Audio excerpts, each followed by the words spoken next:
एक बात बोले भैया, गरीबों का कोई नहीं होता है। जो गरीब होते ना उनका कोई नहीं होता। गरीबों का तो केवल और केवल श्री कृष्ण होते हैं। गरीबों के तो केवल परमात्मा। मंच पर चढ़ने भी उन्हीं को मिलता है जो अमीर होते हैं। आरती में नाम भी उन्हीं का बोला जाता है जो तो या तो नेता हो या फिर अमीर हो। सच बता रहे हैं। हाँ, गरीबों का कोई नहीं होता। और दोस्ती भी अमीरों की ही अमीरों से होती है। गरीबों के कोई दोस्त भी नहीं होता। रिश्तेदार भी उसी के घर आते जो अमीर हो। मेरे माई बाप, हम भारत के लोगों से आज कथा का अंतिम दिन है और इस कथा के माध्यम से प्रार्थना करेंगे, ग्रेटर नोएडा के पागलों, तुम अमीरों का साथ देना या ना देना, पर एक बार उनके साथ जरूर खड़े हो जाना जिनका कोई ना हो।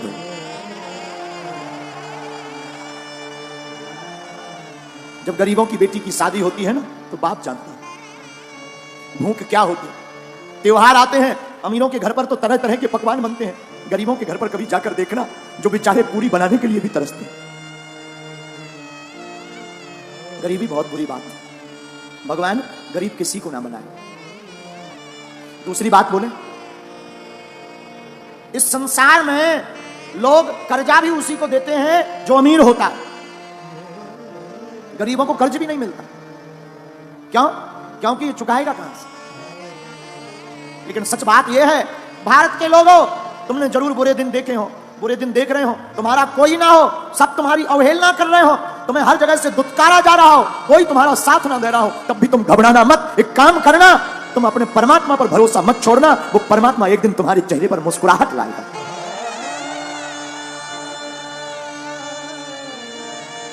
लाए। हमने अपनी जिंदगी में बहुत सहा है, बहुत सहा। अपने जीवन काल में हम जहां रहते हैं, छतरपुर जिले में हमारा गांव है गड़ा गांव। गड़ा गांव छोटा सा गांव है, अब तो ठीक है, छोटा सा गांव। पिताजी तो हमारे कुछ करते नहीं थे। हमारे जीवन का एक वाकया है जो हमें बार बार याद आता है। हमको रही होगी हमारी अवस्था 8-9 साल की। हमने अपनी माताजी से कहा, माताजी स्थिति तो बड़ी बेकार है। भिक्षा मांग करके हम गांव में जाते थे, भिक्षा मांग कर लाते थे, उसी से भोजन बनता था। कई बार तो चावल की रोटी खाकर दिन गुजारे। हम अपनी सत्य घटना बता रहे। एक कपड़ा पहन करके हमने सवा महीना निकाला। हमने माताजी से कहा, मां हमारे मन में इच्छा है कि हम वृंदावन में भागवत पढ़ने जाएं। मां बोली ठीक है। उस जमाने में 2000 रुपया मांगने के लिए हम न जाने कितने घरों पे गए, खुद स्वयं। 8-9 साल की अवस्था होगी, कितने घरों में सिर्फ 2000 रुपया मंगाने में, किसी ने नहीं दिया। आज भी वो दिन याद आ जाते हैं।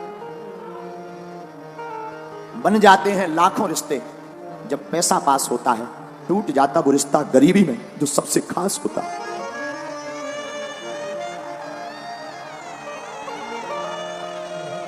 कितना भी प्रिय रिश्ता हो, अगर तुम्हारे जेब में कुछ नहीं होगा तो कोई नहीं पूछेगा।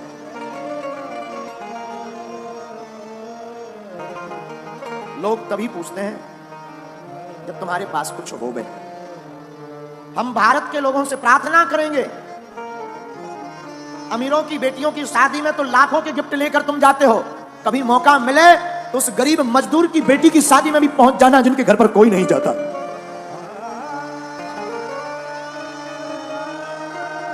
हमने अपने जीवन की भूख से शिक्षा ली, इसलिए बागेश्वर धाम पर 4 साल से निःशुल्क अन्नपूर्णा भंडारा चलाया।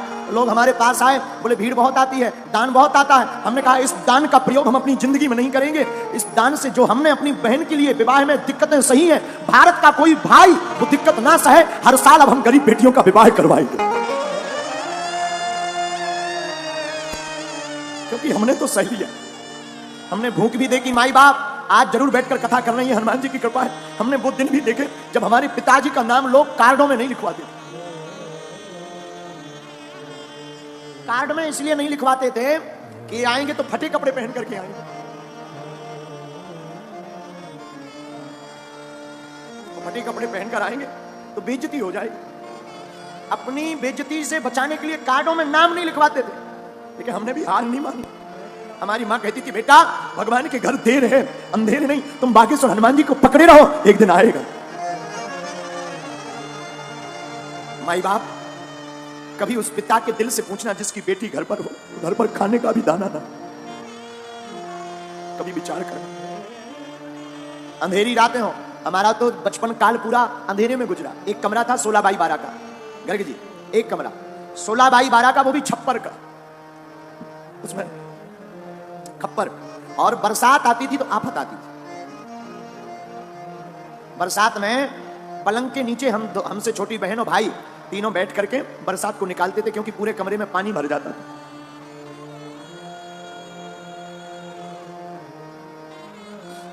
माई बाप भगवान गरीबी किसी को ना दे, गरीबी बहुत बुरी है। इससे बड़ा अभिशाप कुछ नहीं है। कोई नहीं पूछता, न मंचों पर आने देते, न आगे होने देते, दुत्कारते अलग से हैं, रिश्तेदार पूछते नहीं है। इसलिए माई बाप ईश्वर गरीबी किसी को ना दे। पर हम तुमसे प्रार्थना करेंगे कि तुम्हारे गांव में, परिवार में ऐसा कोई हो, तो हमारी प्रार्थना है किसी का तुम साथ देना या मत देना। इस बार हमने प्रण लिया 8 मार्च 2024 को जो बेटियों का विवाह होगा, ऐसी बेटियां जिनके माँ बाप है नहीं, एकदम पिछड़ी हुई, उन बेटियों को एक एक मोटरसाइकिल देंगे। साधु हम तुमसे भारत में दान लेने नहीं आए हैं, हम धन कमाने नहीं आए। भारत के लोगों, हम तुम्हारे दिल में हनुमान जगाने आए हैं। हमारा सिद्धांत सिर्फ हनुमान का है। हमारा सिद्धांत सिर्फ इतना है कि सनातन धर्म धंधा नहीं है। सनातन धर्म पूरी दुनिया का सबसे बड़ा धर्म और करुणा का धर्म है। इसलिए मेरे माई बाप, मेरे भारत के लोगों, ग्रेटर नोएडा के लोगों, तुम्हारा कोई साथ दे या ना दे, पर तुम कभी मत पीछे मुड़कर देखना, ना कभी रोना। मौका लगे तो मेरे बागेश्वर धाम पर आ जाना, मेरा दर खुला है, खुला ही रहेगा। कभी मत पीछे मुड़ना, चिंता मत करना। तुम जो बीत गया सो बीत गया। हमने भी सहा, बहुत सहा, अभी तक सहा। अभी भी कई बार ऐसी परिस्थितियां बन जाती, दान तो हम मांगते नहीं, कई बार परिस्थिति बन जाती है कि लोन लेना पड़ता। लेकिन एक बात बोले, हमारी माँ ने और हमारे गुरु ने हमें एक चीज सिखाई, उसका भरोसा मत छोड़ना। उसका भरोसा नहीं छोड़ा तो कभी उसने हमको किसी के सामने झोली फैलाने नहीं दिया।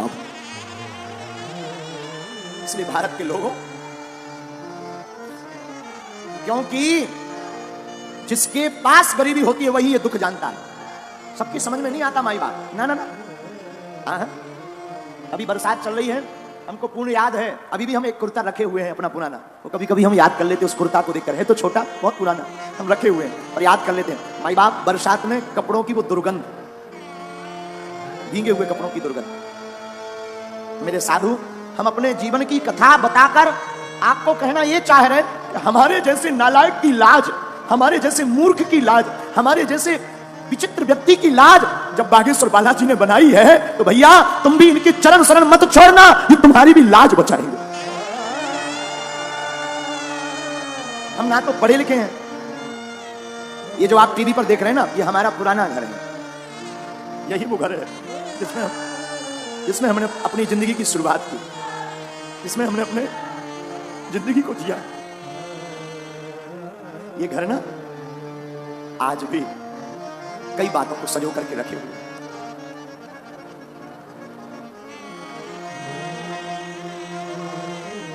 साधु, गरीब का सिर्फ और सिर्फ परमात्मा होते हैं, केवल राम जी होते हैं। कोई नहीं पूछता। मुझे कौन पूछता था, तेरी बंदगी से पहले मैं खुद को ढूंढता था इस जिंदगी से।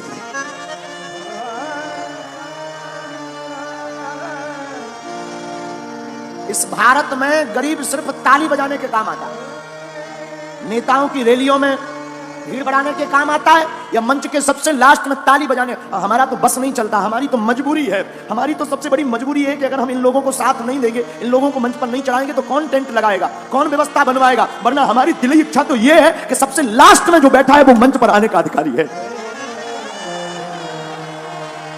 लेकिन करें क्या, हमारी मजबूरी है, हमारे हाथ बंधे हैं, इतनी व्यवस्था है नहीं, इतना धन है नहीं। लेकिन फिर भी जब कभी हमारे पास व्यवस्था हो जाती ना, तब हमने एक प्रण लिया, हम जंगल में जाकर आदिवासियों वनवासियों के बीच में जाकर अपनी तरफ से, धाम की तरफ से खर्च करके टेंट लगाकर उनको यजमान बनाकर कथा करवाते हैं। फिर वो मंच पर आते हैं, वो मंच पर आरती करते हैं और बड़े बड़े नेता नीचे बैठकर उनके लिए ताली बजाते हैं। तो हमें बड़ा मजा आता है। क्यों? बुरा मत मानना, हम किसी की बुराई नहीं कर रहे, हम आपको आईना दिखा रहे हैं। जो गुरु का दायित्व है, जो साधु का दायित्व है, हम वो तुम्हें सिर्फ बता रहे हैं। क्षमा करना, तुम इतने बड़े मत बनना कि कोई तुम्हें पा ना सके, इतना बड़ा बनना कि कोई गरीब तुम्हारे बगल में खड़ा हो जाए तो वो भी बड़ा हो जाए। और हम तो अपने बालाजी से यही प्रार्थना करते, जो हमने भोगा है, जो हमने दुख पाया है, बालाजी करे कोई ना पाए, कोई ना पाए। और जितने लोग आज यहां बैठे हैं, हनुमान जी करें कि जाओ, तुम्हारी झोली ऐसी ही भरती रहे,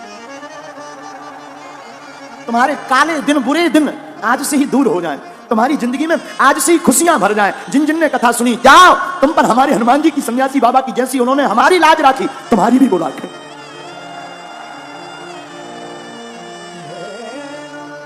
पर माई बाप, सुदामा के जीवन में भी यही हाल। सुदामा जी 5 घरों पर भिक्षा मांगने जाते, छोटे छोटे बच्चे भूख के मारे पतले हो गए, 4 बच्चे।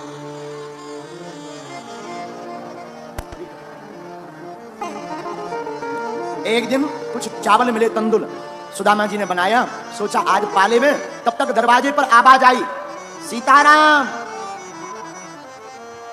कौन है? देखा, एक महात्मा खड़े थे। अरे महाराज जी प्रणाम। हाँ जय जय। क्या बात है महाराज, कुछ है पाने को? सुदामा जी ने मन में सोचा, आज ही केवल चावल मिले थे, आज ही महात्मा द्वार पर आ गए, साधु भूखा चला जाएगा तो पाप लगेगा।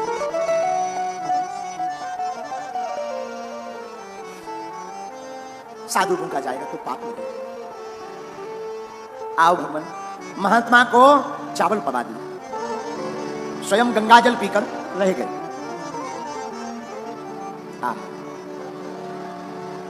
उन महात्मा ने सुदामा की पत्नी सुशीला को बताया, क्या तुम्हें पता है तुम्हारे पति के मित्र द्वारकाधीश हैं?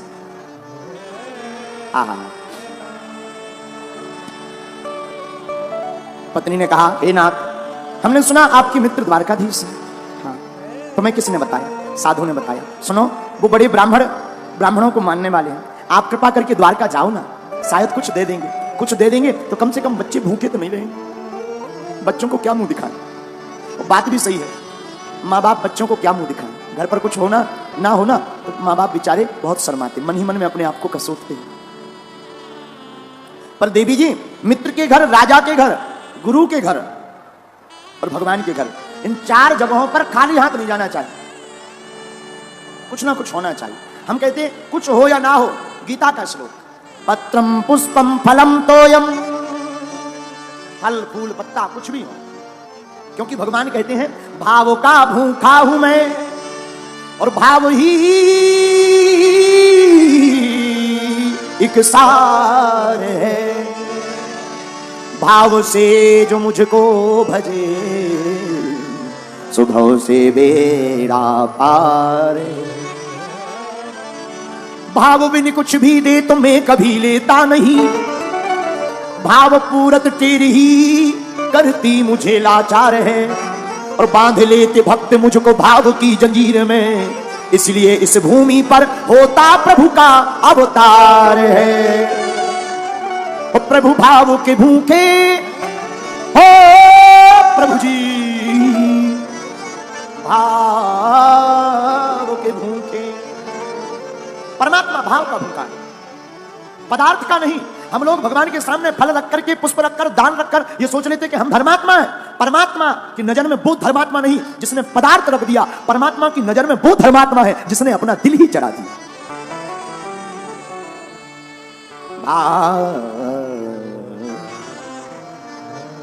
भाव के भूखे प्रभु जी हमारे, भाव के भूखे प्रभु जी हमारे। परमात्मा भाव के भूखे, और भाव के भूखे ना होते तो दुर्योधन की मेवा त्यागी, साग विदुर घर खाई। दुर्योधन की मेवा को त्यागा परमात्मा ने, लेकिन भगवान ने विदुर के घर भोजन खाए, विदुरानी के घर साग, केलों के छिलके। सबसे ऊंची प्रेम सगाई, सबसे ऊंची।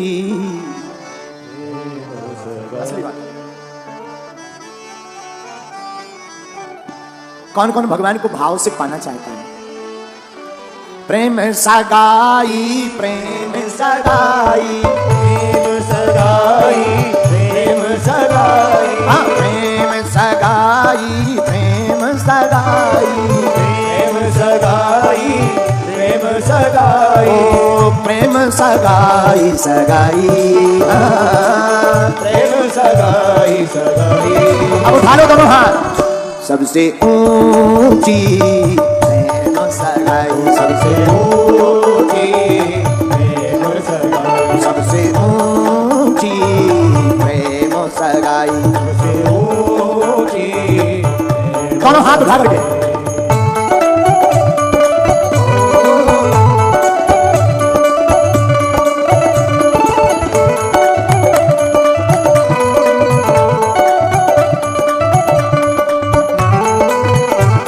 बोलो बांके बिहारी लाल की।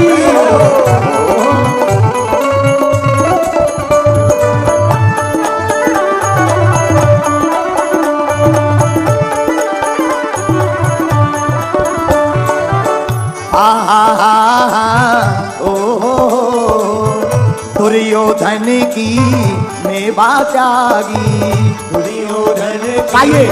मेवा त्यागी, दुर्योधन की मेवा त्यागी, दुर्योधन की मेवा त्यागी, मेवा त्यागी, हाँ जी मेवा त्यागी, मेवा त्यागी, हरी मेवा त्यागी। और किया क्या हमारे ठाकुर जी ने? किया क्या? साग विदुर घर खाई, ओ साग विदुर घर खाई, सबसे ऊंची प्रेम सगाई, सबसे ऊंची प्रेम सगाई। जय जय बागेश्वर धाम सरकार की जय। तो दोस्तों नमस्कार, हमारे यूट्यूब चैनल में आप सभी का स्वागत है। तो दोस्तों देख सकते हैं इतने समय पापा ने ऐसी बात कह दी है कि इस दुनिया में, इस संसार में जो हो रहा है वही सच कह दी है बाबा ने। तो बाबा की बात तो चमत्कारी होती है, काम भी चमत्कारी होती है, आप लोग जान सकते हैं, समझ सकते हैं। इसमें कोई बाबा बनावटी आज तक कभी ना किए हैं, ना करेंगे। इनके ऊपर कितना उंगलियां उठी, कितना इनको जोर दिया गया कि बाबा को यहाँ से हटा दिया जाए, लेकिन किसी के अंदर इतना शक्ति नहीं कि इस बाबा को हटा दिया जाए, धीरेन्द्र शास्त्री को हटा दिया जाए। तो आप लोग समझ सकते हैं, जान सकते हैं कि जो बाबा अच्छा काम कर रहे हैं वही दुनिया में जो चल रहा है, जैसे लोग को राह दिखाना चाहिए वैसी बाबा दिखाते हैं। और बाबा कितना अच्छा, कोई बाबा अभी आज तक बना नहीं है, ना बनेगा। पहले के ज़माना कुछ अलग था, अब के ज़माना में बाबा ही भगवान के रूप दिया गया है फिलहाल। तो आप लोग समझ सकते हैं। तो ये कथा के अनुसार, ये बोलने के हिसाब से आप लोग समझ सकते हैं कि कितना मीठा तो वाणी है ये है, और कितना अच्छा बात करते हैं वो, आप समझ सकते हैं। तो चलिए दोस्तों, हमारा वीडियो कैसा लगा? अगर वीडियो ज़रा सा भी अच्छा लगा होगा दोस्तों तो प्लीज़ एक लाइक शेयर कमेंट कर दीजिएगा। आप लोग नहीं करते हैं तो प्लीज़ एक बार कमेंट में बागेश्वर धाम लिख दीजिएगा, ताकि ऐसे ही हम लोग वीडियो आप लोग के बीच लाते रहें, आप लोग देखते रहें, और फिर देखते हैं कि आगे और बाबा का चमत्कार क्या होता है। आप लोग ऐसे ही वीडियो में कंटिन्यू बनेते रहिए और देखते रहिए, समझते रहिए दोस्तों। बस आप लोग से यही कहना चाहता हूँ। और आप लोग प्यार दुलार नहीं देते हैं तो उसको प्यार दुलार दीजिए, ताकि ये बाबा का अच्छा से हम बात आप लोगों के बीच लाते रहें, और आप लोग देखते रहें और भक्ति में मगन हो जाइए। बस हम आप लोग से यही कहना चाहते हैं, इसलिए कि आज भगवान के अलावा और कुछ नहीं है इस धरती पे। जहाँ भगवान है वहाँ सब कुछ है, तो आप लोग समझ सकते हैं। और अगर इनके अंदर इतना शक्ति नहीं होता तो आज इतना समझ सकते हैं कि भीड़ नहीं लगती, इतना जनता नहीं वहाँ जाता। तो इसे यही कुछ कारण होगा, तभी जनता वहाँ जाती है, और काफ़ी भीड़ रहता है। और बाबा का चमत्कार तो पूरे दुनिया में है, आप लोग समझ सकते हैं। तो चलिए दोस्तों, यहीं पर वीडियो को एंड करता हूँ। अगली वीडियो में फिर मिलेंगे, तब तक के लिए नमस्कार, जय हिंद, जय भारत।